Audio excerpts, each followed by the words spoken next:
We live in a world of modern conveniences. In fact, well, gadgets.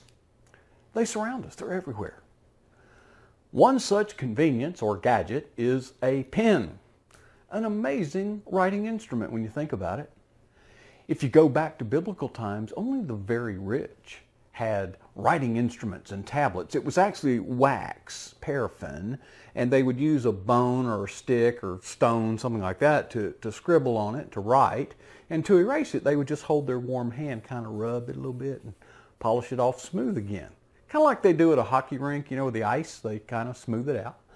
And but we take these for granted because they are abundant. One reason that they're abundant is they are, well, cheap.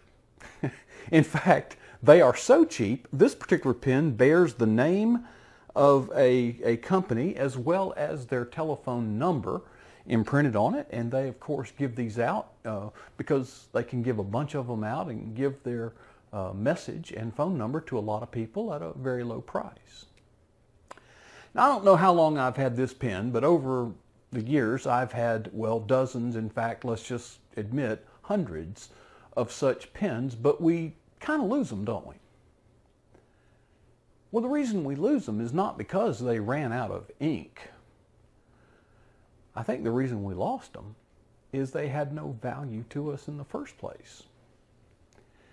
Now, I've got another pen and pencil, actually. It's a gold pen and pencil set that was given to me 40 years ago by my mother for my graduation from high school. It was her present to me. Back then, that pen and pencil set cost well over $100. 40 years later, I still have them. Why? Not because they haven't run out of ink. They have. I've replaced it. But because it has value. It was given to me by my mother. It was given to me at great sacrifice by my mother. At great sacrifice. Keep that in mind.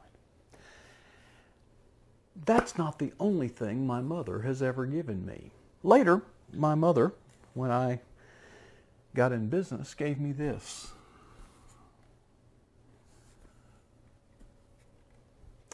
I don't know if you could see that, but it's a thing from Vince Lombardi. It's entitled, What It Takes to Be Number One. Now don't worry, I'm not going to read the entire text. But I am going to read to you, with the assistance of my ocular enhancement device, a portion of the last paragraph. I would encourage you to Google Vince Lombardi, What It Takes to Be Number One. I believe in God, and I believe in human decency. But I firmly believe that any man's finest hour, his greatest fulfillment to all he holds dear, is that moment when he has to work his heart out in a good cause, and he's exhausted on the field of battle, victorious. I get chills just reading that.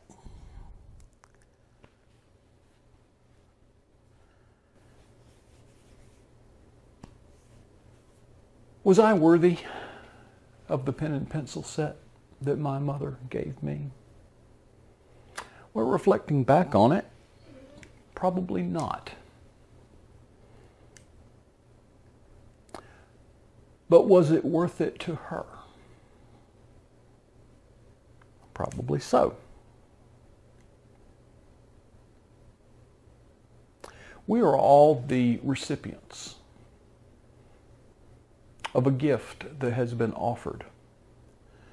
A gift that was given at great sacrifice. I know it's a familiar verse, and sometimes we just kind of gloss over the words, but it says, "For God so loved the world that he gave his only begotten Son, and whosoever believeth in him should not perish, but have everlasting life." We all know that verse by heart, don't we?